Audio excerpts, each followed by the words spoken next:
Hello, Chris Adams here, Fish Whiz, making a wiggle mayfly nymph. Definitely not anatomically correct, but it looks kind of like a mayfly, that's what I call it, and it catches fish, so we're going to do some. Tie quite a few of these.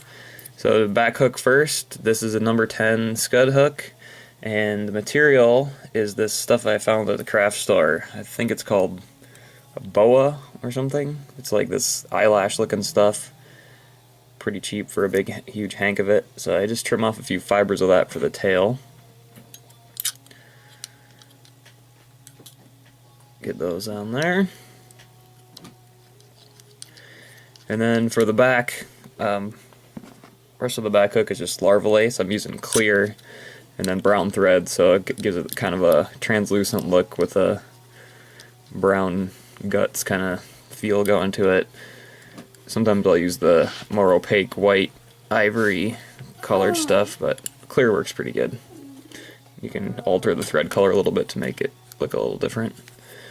So that's it for the back hook. Just that tail and wraps the larva lace, and I finish that off. And then to join the hooks, I use the Power Pro braided, whatever this is, Dacron or something. So I just thread that on while it's still in the vise, and then cut it off. So there's about, I don't know, 3/4 of an inch or so on each side. Put in the second hook.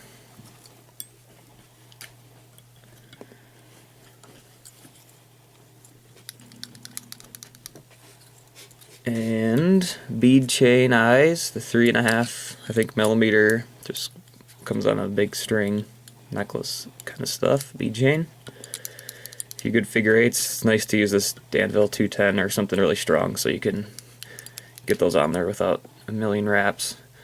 And then I come in with what I trimmed off with the tail piece on there and leave these long enough so that you can lay them on there, wrap towards the front right behind the eye, and then fold it back on itself and cinch it down with, I'm putting a lot of, just about breaking the thread with the tension on there.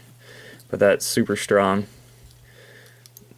And then I go back far enough so that this is a little bit solid or doesn't move around too much, but it still has wiggle, but not so it flops around too crazy.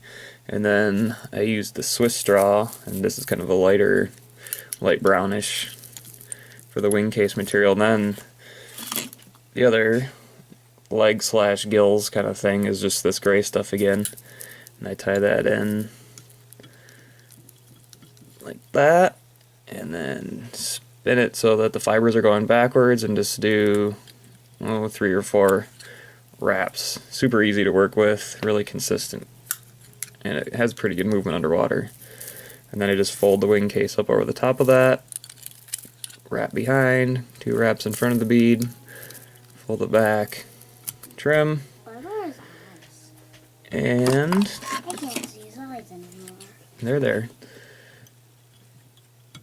And then I finish it actually behind the eyes like that, and there you have it, the Wiggle Mayfly.